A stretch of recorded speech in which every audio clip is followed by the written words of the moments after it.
Welcome to Easy Pace English, the place where English is learned calmly through magical stories, simple speech, and relaxing practice. Today, we'll learn English through the story of Harry Potter. This is a simplified, original retelling of the first book in the series, designed for English practice, shadowing, and improving your listening skills. Listen carefully, repeat after me, and enjoy the magic of the English language. Let's begin. Harry Potter was a quiet boy with messy black hair and glasses. He lived at number 4, Privet Drive, with his Aunt Petunia, Uncle Vernon, and Cousin Dudley. They were not kind to him. They made him sleep in a cupboard under the stairs and treated him like a problem, not like family. Harry's life was small and gray. Every day looked the same. He wore Dudley's old clothes. He had no friends, and he knew nothing about his past. He had no idea that he was special. No idea that he was famous. No idea that he was a wizard. Everything changed on his 11th birthday. At first, it started with strange letters. The letters were addressed to him, Mr. H. Potter, the cupboard under the stairs. His uncle tried to stop them from coming, but more and more letters arrived. In the chimney, through the windows, even inside eggs. Then, on a dark and stormy night, someone knocked on the door.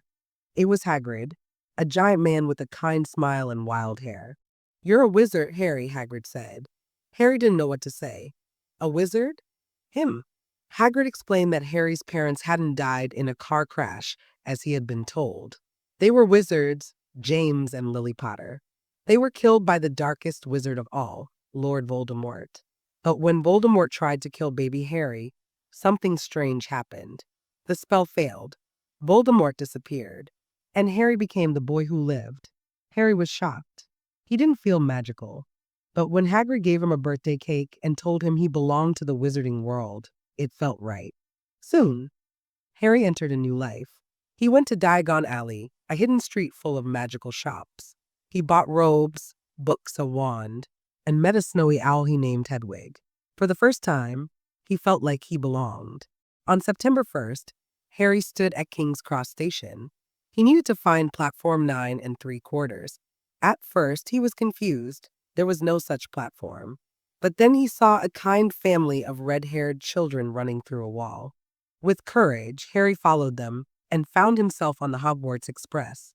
On the train, he met Ron Weasley, friendly, funny, and always hungry. They shared snacks, laughed, and talked about magic.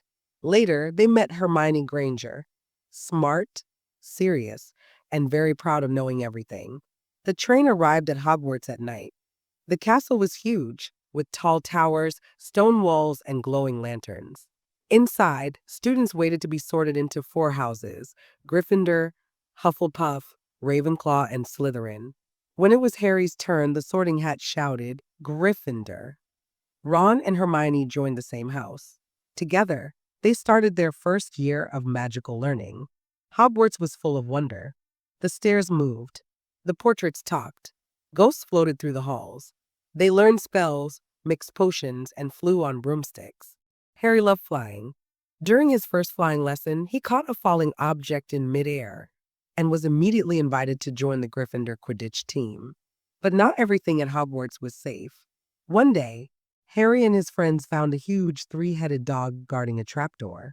They discovered that the school was hiding something powerful, the Philosopher's Stone.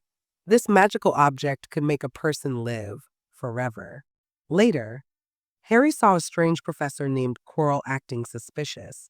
He began having dreams about a dark hallway and a mirror that showed his parents. Then, things became dangerous. Harry, Ron, and Hermione realized that someone was trying to steal the stone.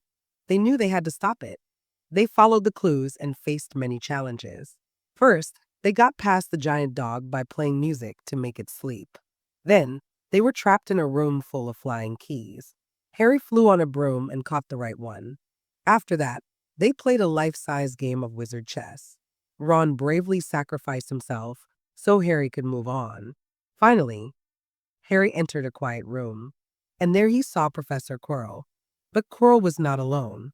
On the back of his head lived Voldemort. The dark wizard had survived, but barely. He was weak like a shadow. He needed the stone to return to power. Harry stood in front of him, small but brave. He didn't run. He remembered what Dumbledore said.